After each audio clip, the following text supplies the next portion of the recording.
Well, friends, we live in a throwaway society, and the other day I was riding my bike through one of Sacramento's more affluent neighborhoods, and this, a pressure washer, was sitting on the roadside with a free sign on it. Now, small gas engines can have a bunch of problems to them, but by far and away, the most common one is the needle valve in the carburetor gets clogged up. Now, a gas engine requires three things to run: compression, fuel, and spark.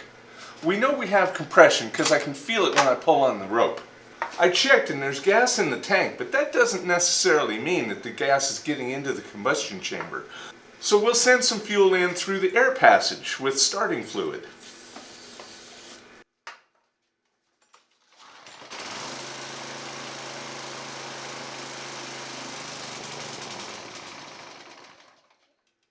Okay, so that pretty well confirms a couple of things for us. One is that it has spark. The spark is occurring at the right time. The other thing it confirms is that fuel is not getting from the gas tank into the combustion chamber. But when we sent some in through the air passage, it got fuel. So let's open it up and take a closer look. This is the air cleaner here. And that's probably the original air cleaner. Look at that. Now this cover here bolts onto the carburetor. Let's take that off so we can get a look at the carburetor.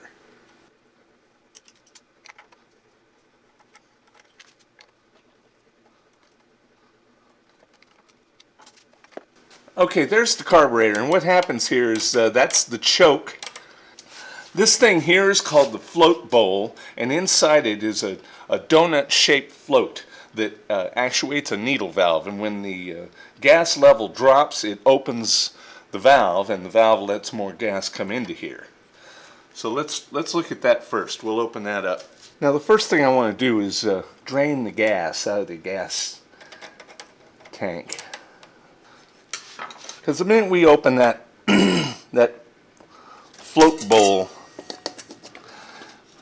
it's probably just going to drip like crazy.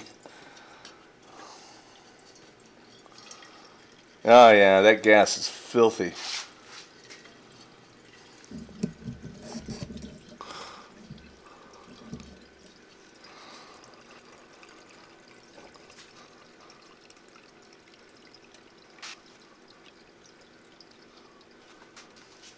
All right.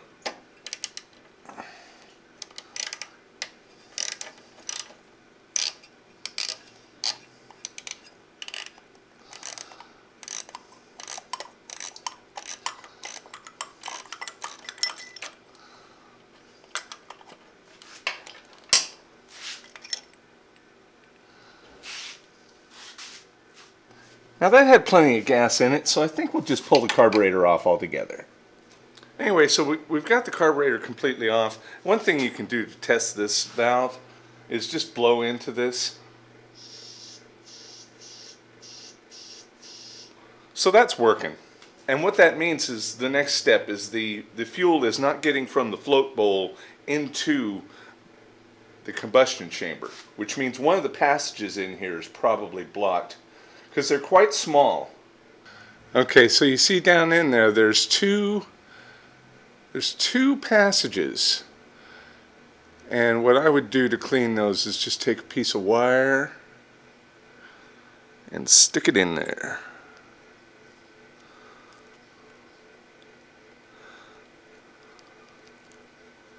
Anyway, then I just shoot some carburetor cleaner into all those passages.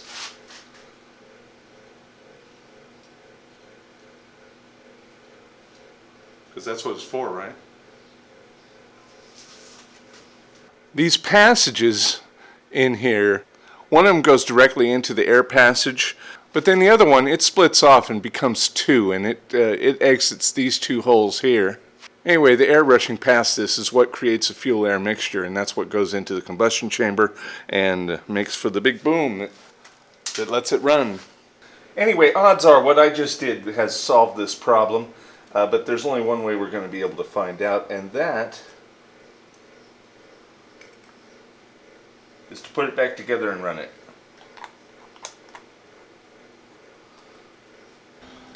Alright, so let's put this back together, put some gas in it, Brand new air filter.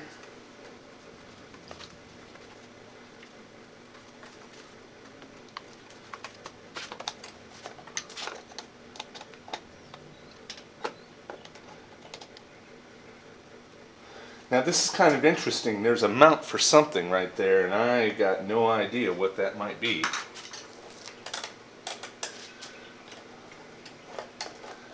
But, yep, all that's running just fine. Now the gas that I've elected to use is really expensive. This stuff is $20 a gallon, but it's supposed to not gum up anywhere near as bad as regular gasoline.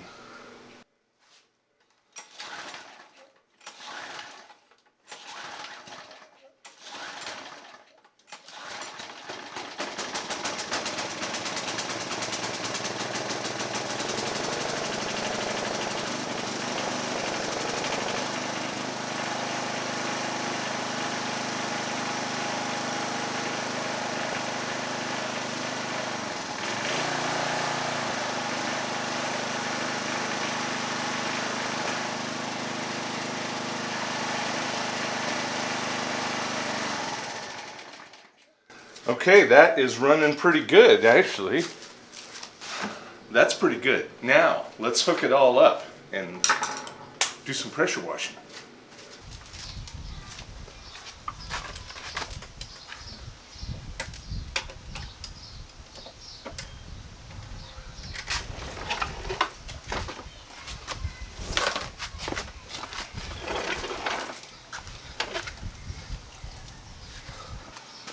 And you can see this has been bugging me for a long time anyway. This is moss growing here. I just hope cleaning it doesn't blow the grout out.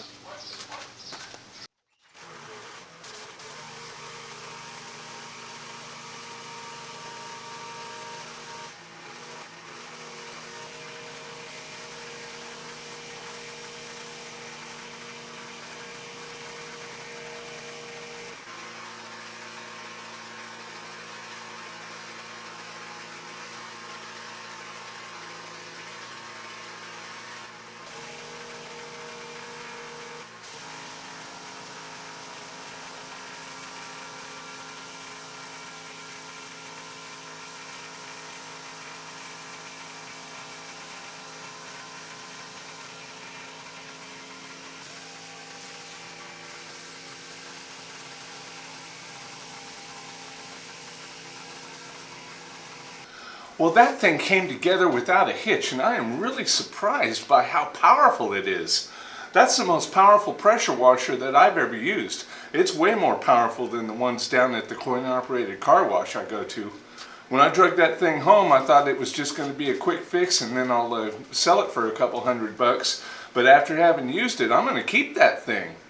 Anyway, so the principles are the same regardless of what kind of engine it is. You've got to have spark, you've got to have compression, you've got to have fuel-air mixture, and all those things have to happen at the right time. And if they do, there's no reason that thing shouldn't run. Most of the time, when you got something that turns over but won't run, it's a plugged up carburetor.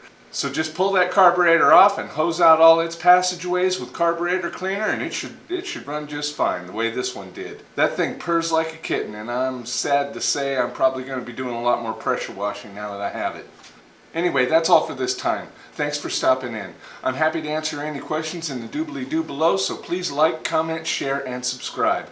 Click up here to see my last video. Click over here to see something of mine that YouTube thinks you'll like. And have a good one.